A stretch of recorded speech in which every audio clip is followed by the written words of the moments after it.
Have you ever stared at a blank screen or notebook and felt like your brain hit the brakes? Well, welcome back to Coaching Talk series, where we dive into personal and professional development that fuels your business, work, and your life. I'm Richard Fontenay, and today we're talking about something every creator, thinker, and professional person has that they experience. Overcome creative blocks. Now here's a quick statistic to kick us off. A study published in the Journal of Creative Behavior found that more than 75% of adults experience creative blocks at least once a month, and nearly 30% say it affects their work performance on a regular basis. Here's the truth. Creative blocks aren't a sign that you're broken. They're a sign that something needs your attention, and you don't need to wait for inspiration to strike again. You can train yourself to show up even when the muse takes a coffee break. So let's explore 4 powerful strategies that will help you move through the creative block and not just around it. Strategy number 1, name the block. Strategy number 2, build a routine that invites creativity. And strategy number 3, switch modes to switch gears. And strategy number 4, silence the inner critic. So let's get going. Strategy number 1, name the block. Now, creativity doesn't vanish. It gets tangled, sometimes in fear, sometimes in perfectionism, and other times in just sheer exhaustion. Here's a story about a graphic designer who hit a wall 3 weeks before a major product launch. Turns out her creative block wasn't about the work. It was about fear of judgment. And once she recognized her fear, she was able to move past it.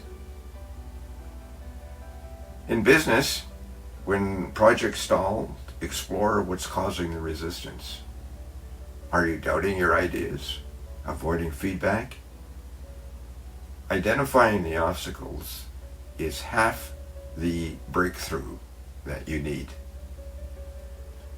Blocks are challenges to go through. They're like detours on the road of life. And like detours, we can find another path to get back on the creative road. We just need to be patient and go with the flow rather than get caught up in the block. Strategy number 2, build a routine that invites creativity. Creativity doesn't wait for perfect timing. It thrives in systems. Set up rituals like morning pages, idea walks, 15-minute brainstorming sprints, or 90-minute marathons, and then take some breaks in between them. Regular rituals really add up. In business, use this idea from a marketing executive. He created a 10-10 block. 10 minutes of silent coffee or sips of water, and then 10 minutes of scribbling random ideas. No pressure, just presence. And I'm told that within 3 weeks, he had a fully fleshed out campaign and renewed energy. In the workplace, schedule creative time like meetings. Even a no agenda session can help new possibilities. Think time blocking. Consider my video on time blocking. The link below is in the description. Yes, staring out the window or taking a break when you have a block does wonders for your creative juices.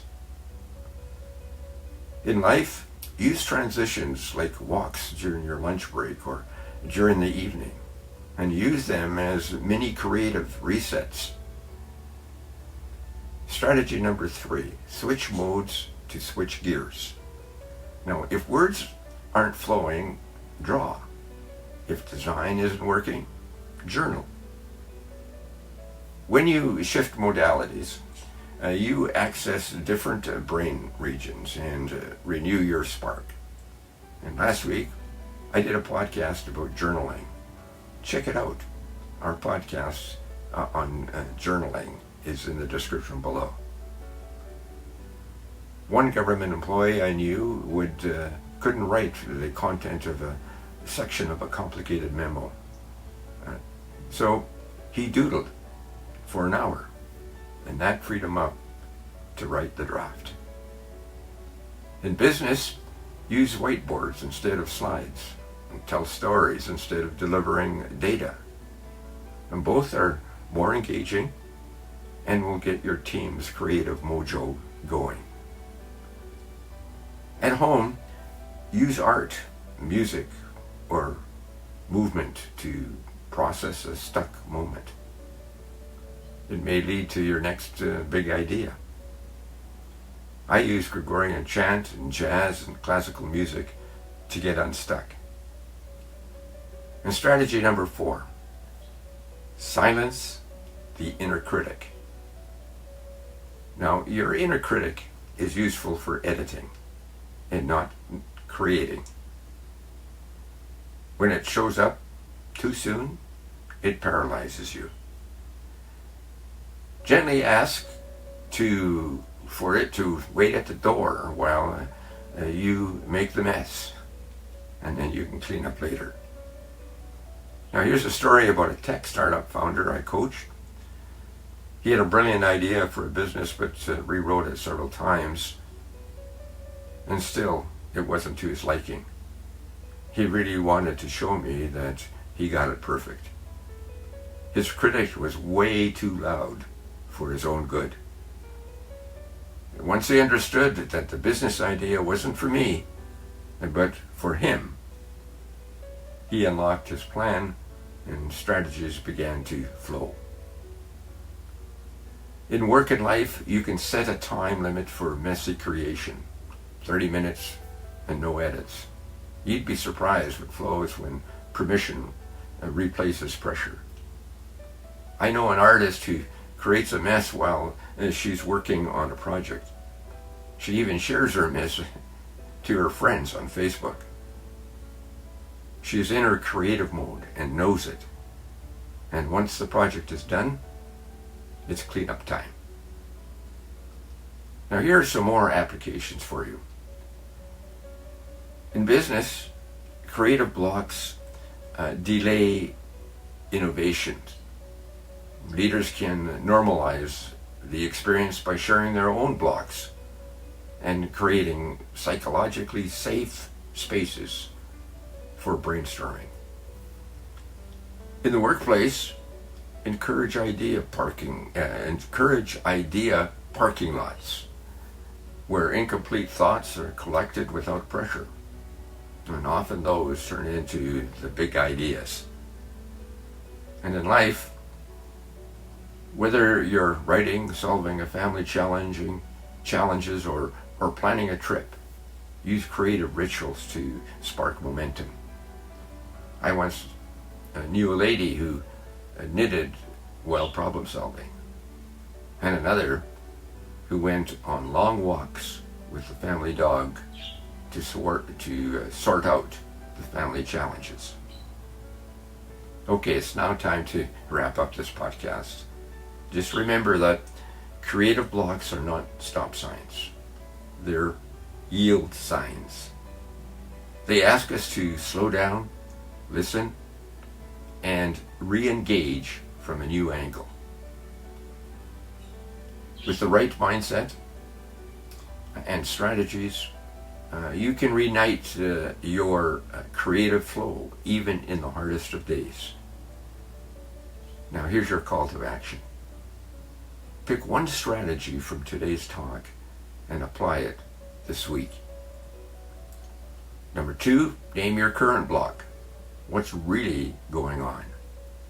And number 3, reframe your routine to include small moments of creativity, even when you feel stuck. Get unstuck. Let creativity be a companion and not a milestone. Now, if you found value in this coaching talk, please subscribe, share with a friend, and leave a comment. Your support fuels this journey of development and transformation.